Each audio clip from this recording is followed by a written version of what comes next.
Hello friends, आज की class में हम लोग अपना जो पॉलिटी का है वो एक इम्पॉर्टेंट टॉपिक डिस्कस करेंगे, जिससे हर एक एग्ज़ाम में एक क्वेश्चन ज़रूर आता है, चाहे वो कोई सा भी एग्ज़ाम हो। तो बेसिकली जो टॉपिक होने वाला है वो टॉपिक होगा संविधान के भाग एवं अनुसूची। और यहाँ से क्वेश्चन देखने को मिलेगा, चाहे आप पेट का पेपर दो, कोई सा भी पेपर दो। तो चलिए शुरुआत करते हैं हम इस टॉपिक की। देखो, जब सबसे पहले हमारा संविधान लागू हुआ था या बना था 26 नवंबर 1949 को, या लागू कह दे 26 जनवरी 1950 को, तब हमारे संविधान में अगर मैं मूल रूप से बात करूं, मूल रूप से, तो हमारे संविधान में मूल रूप से 395 अनुच्छेद थे, है ना। 395 अनुच्छेद थे, 8 अनुसूचियाँ थी, आपकी 8 अनुसूचियाँ थी और 22 भाग थे। संविधान में ये मूल रूप से दिया हुआ था। लेकिन अब कुछ चीज़ें बढ़ गई हैं। जैसे बात कर लें तो संविधान के मूल रूप में 22 भाग थे, लेकिन अभी को 25 भाग हैं। अभी अगर आप देखोगे तो कितने भाग हैं? 25 भाग हैं। लेकिन एक चीज़ को आपको याद रखना, ये 25 भाग कंसीडर नहीं किए जाते हैं। अब इसका रीजन सुन लो। जैसे आपको पता होगा कि भाग 4 संविधान का है, और 4 में संविधान में क्या है? नीति निर्देशक तत्व हैं। लेकिन 4 के बाद एक आ गया आपका 4 का, और 4 के काम क्या है? वो है आपके मूल कर्तव्य। ये मैं अभी आगे बताऊंगा, लेकिन मैं अभी आपको समझाने के लिए बता रहा हूँ। तो इस तरह से जो एक था वो कितने हो गए? 1 और 1 ये 2। तो ऐसे ही मिला के टोटल अब कितने भाग हो गए? 25 भाग हो गए। लेकिन अगर भाग की बात किया जाएगा तो आपको टिक करना है कितने? 22 भाग टिक करना है। मूल रूप से जितने थे उतने ही हैं, ठीक है ना। अब आर्टिकल पे आते हैं। अनुच्छेद वो 395 थे और 395 हैं भी, यानी मूल रूप से 395 ही हैं। लेकिन अगर आप आज की डेट में देखोगे तो ये 450 से भी अधिक है, यानी 450 से भी अधिक है। लेकिन इसमें यही हुआ है कि जैसे अनुच्छेद आपका 21 था, आपको पता है आर्टिकल क्या था? 21 था। आर्टिकल 21 के बाद एक आर्टिकल संविधान संशोधन हुआ, आर्टिकल 21 का ए बन गया, जिसमें क्या है? शिक्षा का अधिकार है।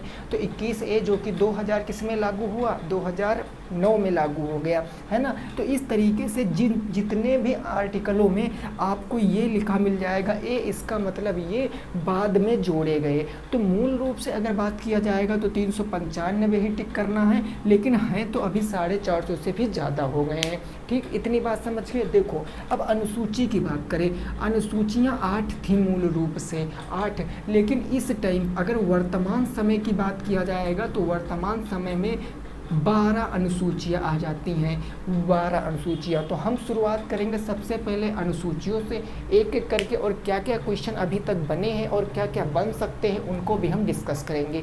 तो ये बेसिक चीज़ आपको पता है, ये आपको याद रखना है। अब हम शुरुआत करेंगे सबसे पहले अनुसूची से, फिर हम इसके भाग के और उसके प्रमुख अनुच्छेदों की हम बात करेंगे, ठीक है ना। तो देखो, अगर मैं अनुसूचियों की बात करता हूँ, किसकी बात करता हूँ? अनुसूचियों की बात। तो सबसे पहली जो अनुसूची है, सबसे पहली अनुसूची, उस सबसे पहली अनुसूची क्या है? उसमें देश एवं उसके राज्य की बात की गई है। देश और राज्य की बात की गई है किस अनुसूची में? पहली अनुसूची में, ठीक ना। दूसरी जो अनुसूची है, उस दूसरी अनुसूची में वेतन भत्ते की बात की गई है। अब वेतन भत्ते किसके किसके होंगे? तो वेतन भत्ते राष्ट्रपति का होगा, ये आपको याद रखना है। उपराष्ट्रपति का होगा, ये उपराष्ट्रपति का हो गया, है ना। ऐसे करके मुख्य न्यायाधीश का होगा।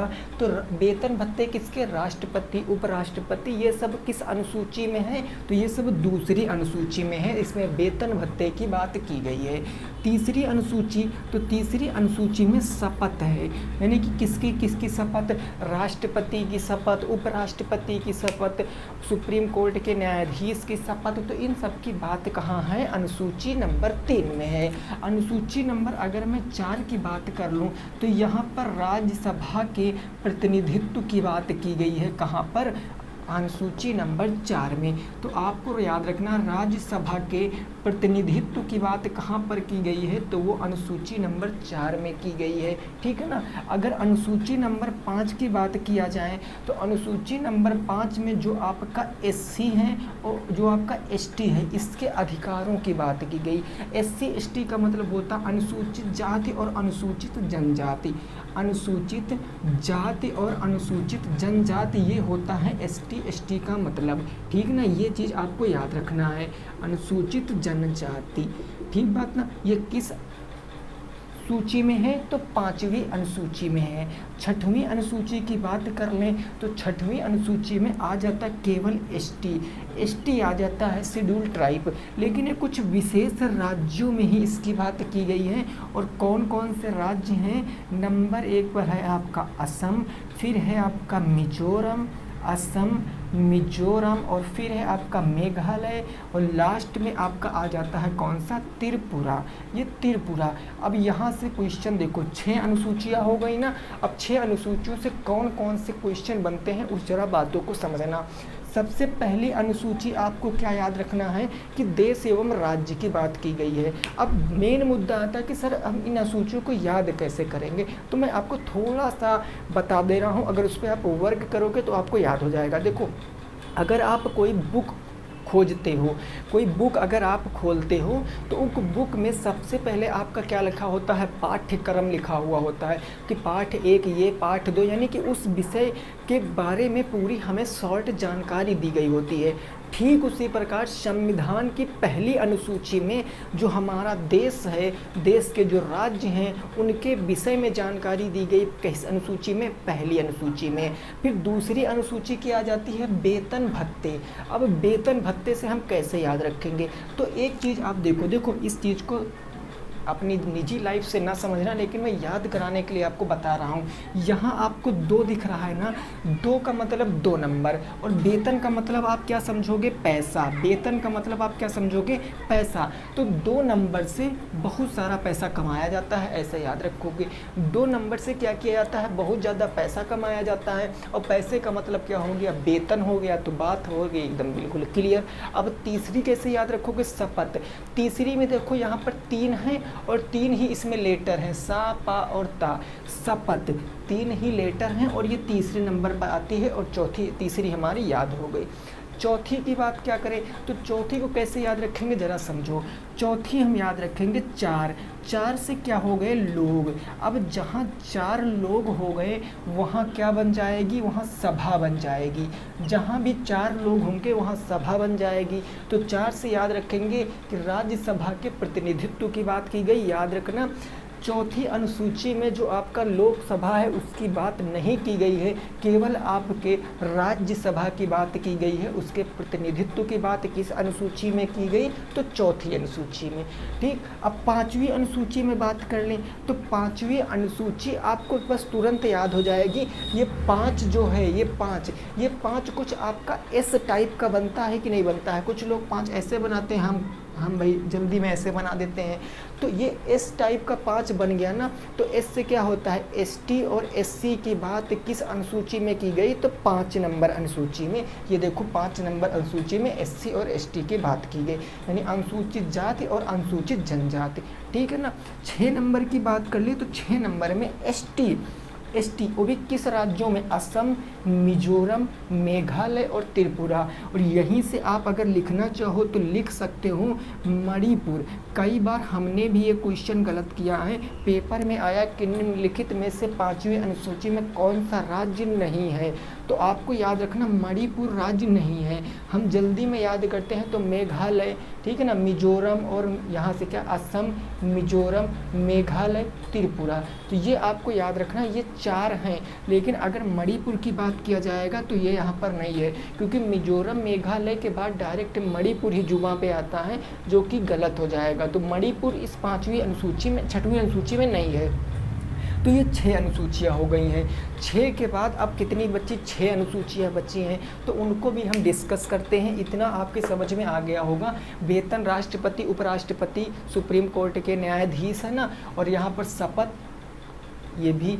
राज्यसभा का प्रतिनिधित्व 4 में, SC ST 5 में, ST असम मिजोरम मेघालय त्रिपुरा 6 में। ठीक, अब देखो, अब हम 7वीं अनुसूची पर पहुंचेंगे और 8वीं अनुसूची। 7 और 8 के बाद आपको पता है फिर 4 अनुसूचियां हमारी जोड़ी गई हैं।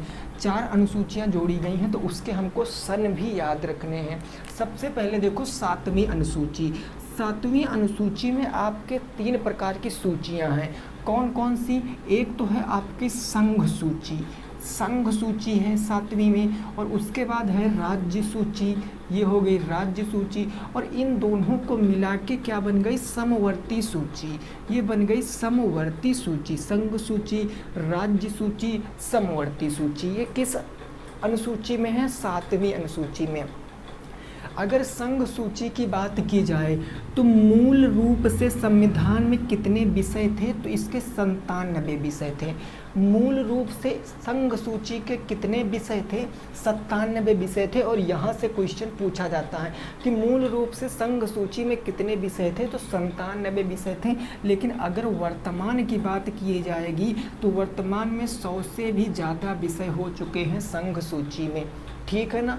अब अगर राज्य सूची की बात की जाएगी तो मूल रूप से यहाँ पर कितने थे? तो यहाँ पर 66 थे।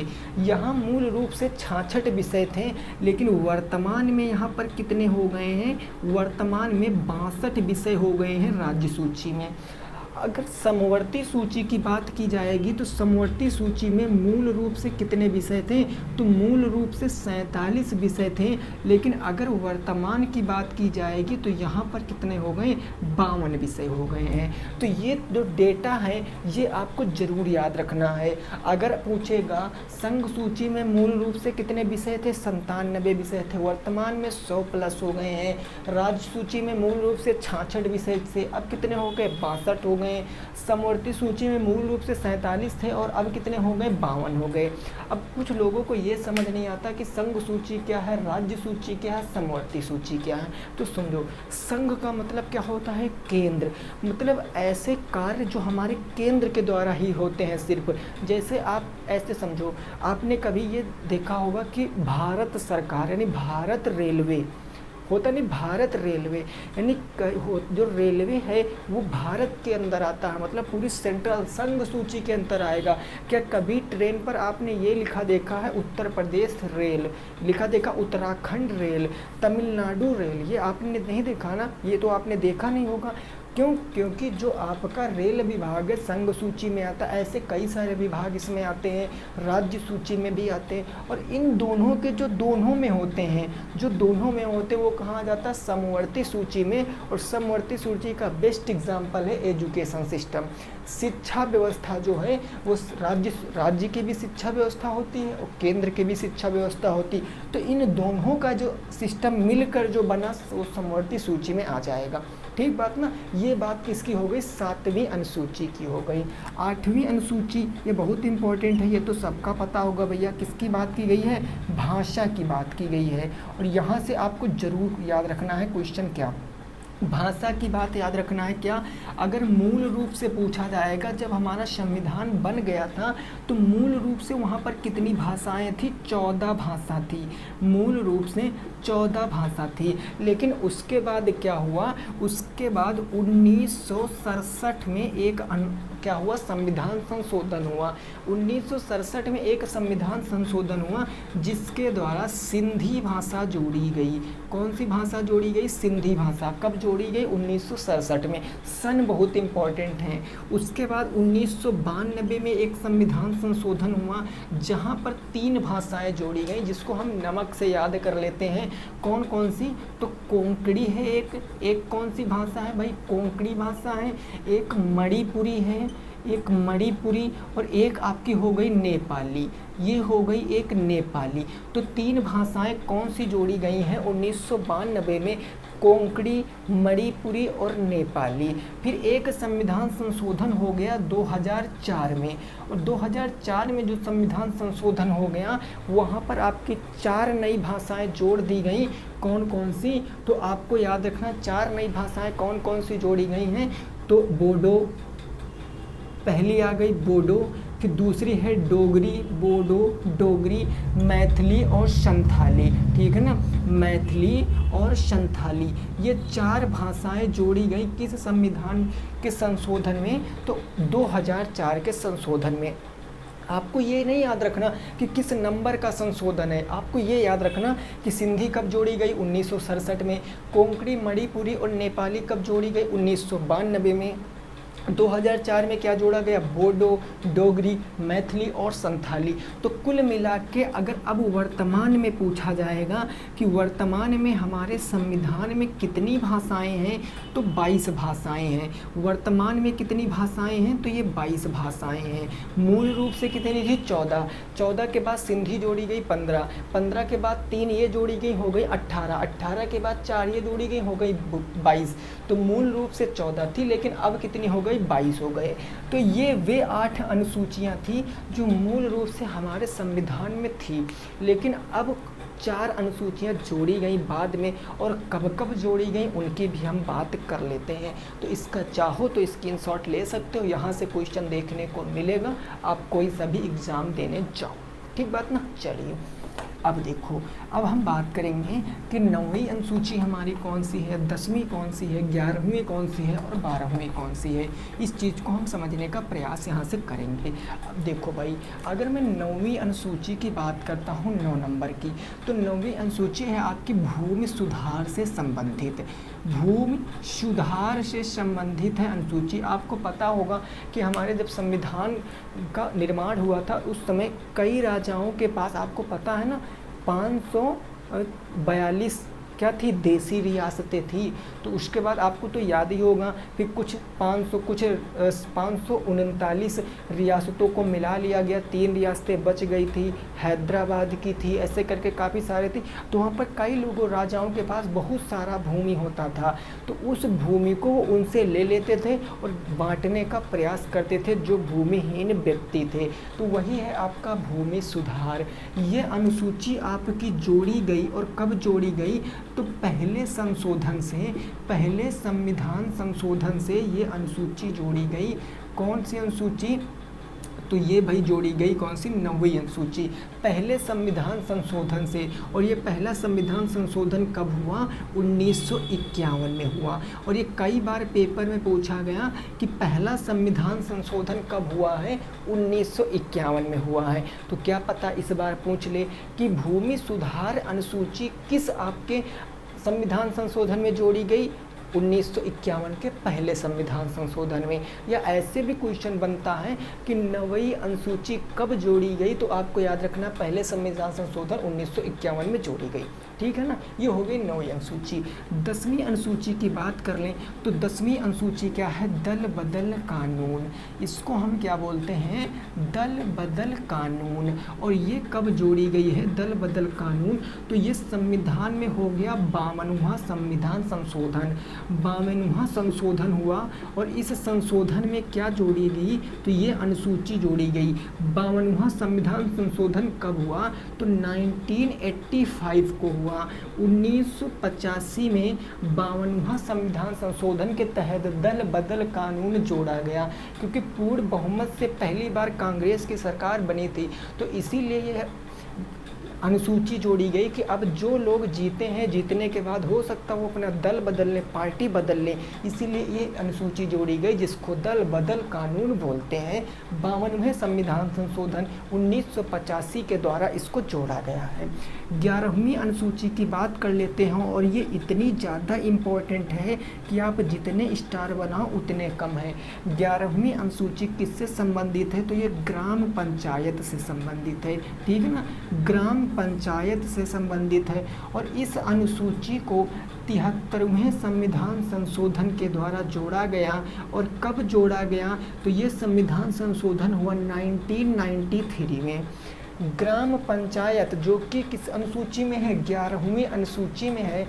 73वें संविधान संशोधन 1993 में जोड़ा गया। ये बात आपको याद रखना। और ये बहुत बार क्वेश्चन पूछा गया, मतलब ये कोई सा भी एग्ज़ाम ले लो, आप पीसीएस का एग्ज़ाम उठा लो, आप स्टेट गवर्नमेंट का एग्ज़ाम उठा लो, एसएससी का, यानी कोई सा भी एग्ज़ाम है उसमें ये क्वेश्चन एक ना एक बार आया ही आया है। 12वीं अनुसूची की अगर मैं बात करता हूँ तो 12वीं अनुसूची में है नगर पंचायत, और ये लास्ट अनुसूची है नगर पंचायत। अब ये कब जोड़ा गया तो ये आपको याद रखना है, इसी के जस्ट बाद ये 73वें संविधान संशोधन में जोड़ी गई थी और ये 74वें संविधान संशोधन में जोड़ी गई। सन दोनों के सेम ही हैं, सन दोनों की क्या है, सेम है 1993 में। ये 73वां संविधान संशोधन, ये 74वां संविधान संशोधन, ये भी 1993, ये भी 1993। तो आपको याद हो गई होंगी। एक बार हम लोग फटाफट रिकॉल कर लेते हैं, फिर हम क्या करेंगे, अपने भागों पर पहुँचेंगे। पहली अनुसूची किससे है, देश एवं राज्य की बात की गई है। दूसरी अनुसूची वेतन भत्ते की बात की गई है, किसके वेतन, राष्ट्रपति उपराष्ट्रपति इन सारे लोगों के। तीसरी अनुसूची में शपथ की बात की गई है। चौथी अनुसूची में राज्यसभा के प्रतिनिधित्व की बात की गई है। पाँचवीं अनुसूची में SC/ST की बात की गई है। छठवीं अनुसूची में ST वो भी विशेष राज्यों के लिए, असम, मेघालय, मिजोरम और त्रिपुरा। सातवीं अनुसूची में हमारे क्या हैं, 3 प्रकार की सूचियां हैं, संघ सूची, राज्य सूची, समवर्ती सूची। संघ सूची में 97 विषय थे मूल रूप से, लेकिन अब कितने हैं, 100+ हैं। राज्य सूची में 66 विषय थे मूल रूप से, लेकिन अब कितने हैं, 62 हैं। समवर्ती सूची में 47 विषय थे मूल रूप से, लेकिन अब कितने हैं, 52 विषय हैं। 8वीं अनुसूची भाषा की बात की गई है। मूल रूप से हमारे संविधान में 14 भाषाएं थी। 1967 में सिंधी जोड़ी गई, 1992 में कोंकणी, मणिपुरी, नेपाली जोड़ी गई। नमक याद रखोगे तो याद रहेगा आपको। फिर 2004 में मैथिली, संथाली, बोडो और डोगरी जोड़ी गई। फिर आ गई आपकी 9वीं अनुसूची, जिसको बोलते हैं भूमि सुधार। ये पहला संविधान संशोधन 1951 के द्वारा इसको जोड़ा गया है। 10वीं अनुसूची आ गई दल बदल कानून, जिसको 52वां संविधान संशोधन 1985 के द्वारा जोड़ा गया है। फिर 11वीं अनुसूची आ गई ग्राम पंचायत, जिसको 73वें संविधान संशोधन 1993 के द्वारा जोड़ा गया। फिर जो 12वीं अनुसूची आ गई वो नगर पंचायत, जिसको 74वें संविधान संशोधन 1993 के द्वारा जोड़ा गया है। तो यह अनुसूची का विषय हमारा क्या है, खत्म हो गया। अब हम बात करेंगे इसके कुछ प्रमुख भाग की और उसके कुछ अनुच्छेदों की बात करेंगे। तो आपको इतनी बात क्लियर हो गई, अनुसूची हमारी बिल्कुल ख़त्म। अब हम संविधान के भाग की बात करेंगे, ठीक है ना। जो इम्पॉर्टेंट भाग हैं उन्हीं भाग को आपको मैं बताऊंगा। बाकी 22 भाग आपको पूरे पढ़ने नहीं है। जो इम्पॉर्टेंट है केवल मैं उसी की बात बताऊंगा, ठीक बात ना, केवल उसी की बात बताऊंगा। जैसे हम भाग कर लें, भाग मैंने यहाँ पर लिखा भाग 1, तो संविधान के भाग 1 में क्या है, संविधान में भाग 1 में है संघ एवं उसके राज्य क्षेत्र। संघ एवं उसके क्या है भैया, राज्य क्षेत्र की बात की गई है। किस भाग में, तो भाग 1 में संघ एवं राज्य क्षेत्र। अगर भाग 2 की मैं बात करता हूँ तो भाग 2 में क्या है, भाग 2 में है नागरिकता। भाग 2 में है नागरिकता। ये किस भाग में है तो आपको याद रखना है, नागरिकता है भाग 2 में। और ये कई बार क्वेश्चन पूछा गया है, नागरिकता किस में है, भाग 1 में है, ठीक बात ना। अगर मैं भाग 3 की बात करता हूँ तो भाग 3 में क्या है, यहाँ पर है भाग 3 में मौलिक अधिकार। भाग 3 में है आपका मौलिक अधिकार, ठीक मेरे दोस्त, ये हो गया मौलिक अधिकार किसमें, भाग 3 में। अगर भाग 4 की बात किया जाएगा तो भाग 4 में आपको याद रखना है क्या है, नीति निदेशक तत्व। नीति निदेशक तत्व कहाँ है, तो भाग 4 में है। और अभी मैंने आपको बताया था 4 के बाद एक जोड़ा गया, कौन सा भाग, तो भाग 4 का यहाँ क्या है, मूल कर्तव्य है।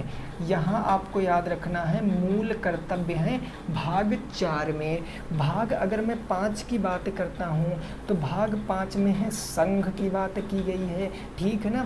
भाग 6 की मैं बात करता हूँ तो भाग 6 में किसकी बात की गई, राज्य की बात की गई है। अगर मैं भाग 8 की बात करता हूँ तो भाग 8 में संघ एवं राज्य में क्या बताया गया है, संघ एवं राज्य दोनों की बात बताई गई, ऐसे याद रखो, संघ एवं राज्य की बात बताई गई। गई संघ एवं राज्य की बात। तो पहले हम इतने देख लेते हैं, फिर आगे के देखेंगे।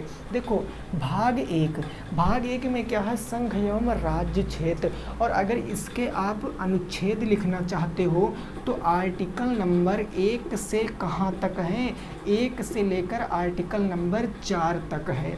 1 से लेकर आर्टिकल नंबर 4 तक है भाग 1 में, जिसमें संघ एवं राज्य क्षेत्र की बात की गई है। अब नागरिकता की बात कर लें तो नागरिकता हमारे संविधान में आर्टिकल नंबर 5 से लेकर आर्टिकल नंबर 11 तक है। आर्टिकल नंबर 11 तक है क्या, ये हो गई नागरिकता, ठीक है ना। और नागरिकता आपको याद रखना है, नागरिकता से क्या क्या चीज़ आपके बनते हैं जरा वो देखो। सबसे पहले भारत में कैसी नागरिकता है, तो एकीकरण नागरिकता है, ठीक है ना। आपको क्या याद रखना है, एकीकरण नागरिकता है, मतलब एक प्रकार से ही नागरिकता ले सकते हैं। अब एक प्रकार से नागरिकता मतलब क्या, अभी आपको पता होगा जम्मू कश्मीर में आर्टिकल 370 हटा है, यानी इससे पहले 2019 में हटा है ना, उससे पहले जम्मू कश्मीर को एक विशेष राज्य का दर्जा दिया गया था। वहाँ की नागरिकता अलग थी, यहाँ की नागरिकता अलग है। जैसे आपको पता होगा अमेरिका में क्या है, जितने उसके राज्य हैं उसको USA क्यों कहते हैं, संयुक्त राष्ट्र संघ क्यों कहते हैं, क्योंकि इसका मतलब है वहाँ के राज्यों की अलग अलग नागरिकता है। लेकिन यहाँ इंडिया में नहीं, इंडिया में क्या है, एकीकरण है। एकीकरण का मतलब पूरे इंडिया की नागरिकता बिल्कुल सेम है, किसी भी राज्य की अलग से नागरिकता नहीं मिलेगी आपको, ये बात आपको यहाँ से याद रखना है।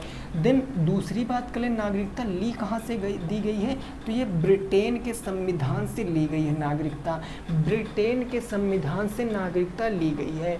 और भारत में हम नागरिकता कितने प्रकार से ले सकते हैं, तो हम 5 प्रकार से नागरिकता ले सकते हैं। 5 प्रकार कौन कौन से, एक तो हम जन्म से, एक तो वंश के द्वारा, दूसरा पंजीकरण से, तीसरा देशीकरण से, है ना, और पहला वंश से, फिर वंश के आधार पर, जन्म के आधार पर, और तीसरा हमारी क्या हो गई, पंजीकरण के आधार पर, चौथी हमारी क्या हो गई, आर्थिक, मतलब किसी चीज़ को हम अधिकार कर लें। जैसे आपको पता होगा 1975 में सिक्किम जो है ना, सिक्किम अपने राज्य, यहाँ पर देश में राज्य नहीं था, लेकिन मई में, शायद 28 मई था, हमें डेट नहीं कंफर्म लेकिन सन कंफर्म है, 1975 में सिक्किम को क्या किया गया, इंडिया में मिला लिया गया, उस पर अधिकार कर लिया गया। तो सिक्किम के लोगों को अब इंडिया की नागरिकता लेने का अधिकार नहीं है, मतलब इंडिया की नागरिकता लेने की ज़रूरत नहीं है, उनको अपने आप इंडिया की नागरिकता मिल जाएगी, क्योंकि अब वहाँ पर क्या है, इंडिया का अधिकार है। तो मतलब क्या है, अधिकार करके। और दूसरा आता है देशीकरण, लास्ट वाला। देशीकरण का मतलब क्या होता है, देशीकरण का मतलब समझ लीजिए कि 3 क्षेत्रों में, एक तो अगर कोई व्यक्ति कम से कम 10 साल से, कोई व्यक्ति कम से कम 10 साल से भारत में रह रहा हो, किसी भी देश का हो, डजेंट मैटर, कम से कम 10 साल से भारत में रह रहा हो, और भारत की किसी भी भाषा में से एक भाषा, आपको पता संविधान में 22 भाषाएं हैं, तो संविधान की जितनी भाषाएं लिखी हैं उन भाषाओं में से किसी एक भाषा का वो विशेष क्या हो, जानकार हो, और 2 क्षेत्रों, कला वर्ग या आपके संगीत वर्ग, उसका क्या हो, ज्ञाता हो। तो इसे आपको पता होगा, पाकिस्तान के एक बहुत ही फेमस सिंगर हैं अदनान सैनी, जिनका गाना क्या है, तुम्हें दिल लगी भूल जानी पड़ेगी ना, सबने सुना होगा।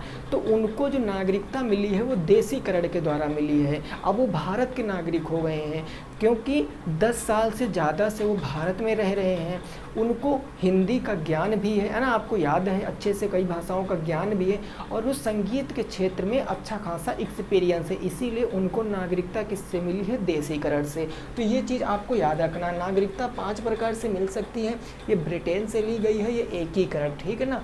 अब बात करते हैं भाग 3। भाग 3 मौलिक अधिकार, और अगर इसके आर्टिकल की बात करोगे तो ये आर्टिकल नंबर 12 से लेकर कहाँ तक है, 12 से लेकर 35 तक है। आर्टिकल 12 से 35 तक मौलिक अधिकार हैं। अगर नीति निदेशक तत्व की बात करें जो भाग 4 में है, ये आर्टिकल नंबर 36 से कहाँ तक है, 51 तक है, 36 से 51 तक है। उसके बाद अगर मैं मूल कर्तव्य की बात करता हूँ तो मूल कर्तव्य आर्टिकल नंबर किस में है, 51 के ए में है, आपको याद रखना है। 51 ए में क्या है, मूल कर्तव्य है। भाग 6 संघ की अगर मैं बात करूं तो 52 से लेकर 151 तक, ये उतना इम्पोर्टेंट नहीं है। आर्टिकल नंबर ये कहाँ से है भाई, तो 52 से कहाँ तक है, 151 से। और ये इतना इम्पोर्टेंट नहीं है, संघ राज्य और इसके आर्टिकल ज़्यादा इम्पोर्टेंट नहीं है, ये तो जब भाग पढ़ोगे इसके अंदर तब इम्पोर्टेंट बनेंगे। लेकिन अगर नॉर्मल आपको इतने तो पता ही पता होने चाहिए। संघ एवं राज्य क्षेत्र 1 से 4, नागरिकता 5 से 11, मौलिक कर्तव्य कहाँ से हैं, तो 12 से 35, नीति निर्देशक 36 से 51, मूल कर्तव्य 51 के ए। अगर संघ भी याद रखो तो 52 से 151। तो ये कितने भाग हो गए, 8 भाग हो गए। मैंने भाग 7 क्यों छोड़ा, क्योंकि मैं पूरे 22 भाग आपको नहीं बताऊंगा, वो भाग बताऊंगा जो महत्वपूर्ण है। बात क्लियर हो गई ना, इतना आप स्क्रीनशॉट लेना चाहते हो तो ले लीजिए, फिर आगे कुछ हम भाग देख लेते हैं, उसके बाद हम ये टॉपिक अपना ख़त्म करेंगे, ठीक ना। चलो भाग हमारे हो गए कितने, 8 तक हमने देखा कि 8 भाग में क्या है। फिर बात करेंगे भाग 15 की। भाग 15 के संविधान में क्या है, तो भाग 15 में है चुनाव आयोग। चुनाव आयोग की बात किसमें है, भाग 15 में। इसके अनुच्छेद इम्पॉर्टेंट हैं लेकिन अभी नहीं बताऊंगा, इसके ऊपर मैं प्रॉपर वीडियो बनाऊंगा क्योंकि लंबा टॉपिक है। चुनाव आयोग भाग 15। फिर आपको याद रखना है भाग 17। भाग 17 में क्या है, राजकीय भाषा है। राजकीय भाषा की बात किसमें की गई है, भाग नंबर 15। और इसके अनुच्छेद आप लिख सकते हो क्योंकि सभी को याद होते हैं। अनुच्छेद 343 से कहाँ तक है, 351 तक राजकीय भाषा की बात की गई। 343 से लेकर 351 तक भाग 17 में है, ठीक है ना। अब हम बात कर लेते हैं भाग किसकी, भाग 17 के बाद क्या आ गया भाई, भाग 18। भाग 18 में क्या है, तो आपात उपबंध है। आपात उपबंध है, उपबंध है। और आपको पता है भारत में कितने प्रकार से आपात लग सकता है, 3 प्रकार से लग सकता है। कौन कौन सा, एक तो लगता है आपका कौन सा राष्ट्रीय 52, 56, 60, ठीक है ना। आपको ऐसे याद रखो, एक लगता है 352 में, और एक लगता है 356 में, एक लगता है 360 में। ये आर्टिकल हैं 352, 356, 360। ये आपका राष्ट्रीय आपातकाल है। राष्ट्रपति शासन दूसरा है, ये आप लिखना चाहो, दूसरा वाला है राष्ट्रपति शासन। ये क्या है, राष्ट्रपति शासन। तीसरा वाला है आपका वित्तीय शासन, ठीक है ना। ये वित्तीय आपातकाल है। और वित्तीय आपातकाल भारत में एक भी बार अभी नहीं लगा है। अगर राष्ट्रपति शासन की बात करें तो ये कई बार लगा है। और यहाँ पर राष्ट्रीय आपातकाल अभी तक टोटल 3 बार लग चुका है भारत में। राष्ट्रीय आपातकाल 3 बार में, वित्तीय आपातकाल नहीं लगा है। 356A में, 356 जो है वो राष्ट्रपति शासन संबंधित है, कई बार लगा। ये इम्पोर्टेंट क्यों है, क्योंकि श्रीलंका में क्या चल रहा है, इमरजेंसी चल रही है, आपातकाल, तो इसीलिए यहाँ से क्वेश्चन बन सकता है। 18 में ये हो गया। और लास्ट आपको याद रखना है भाग कौन सा, 20। भाग 20 में क्या है, संविधान संशोधन, ठीक है ना। संविधान संशोधन जो है वो किस में है, भाग 20 में है। तो इसका आर्टिकल मैं आपको बताऊंगा, लेकिन आज के लिए मैंने केवल ओवरव्यू दिया है, भाग कौन से, अनुसूची कौन सी है। तो देखो जो आज की क्लास है, इस क्लास से आप देख लेना, आपके 1 से 2 नंबर यहीं से पक्के हो जाएंगे। क्योंकि अभी मेरा SSC का पेपर था, उसमें पूछा गया था कि शोषण के विरुद्ध अधिकार किन आर्टिकल में है, 23 और 24। तो ऐसे नॉर्मल प्रश्न सोचो जब वहाँ पूछे जाते हैं तो आप में तो थोड़ा सा कम लेवल के एग्जाम प्रश्न आएंगे, तो यहाँ से क्वेश्चन मिलेगा। अनुसूची तो क्वेश्चन आएगा ही आएगा। तो उम्मीद करते हैं कि मैंने आपको अच्छे से चीज़ें समझाई हैं और आपकी समझ में आई हैं। अगर समझ में आई तो वीडियो को लाइक करना, चैनल को सब्सक्राइब करना। मिलेंगे नेक्स्ट क्लास में। जय हिंद, जय भारत और वंदे मातरम।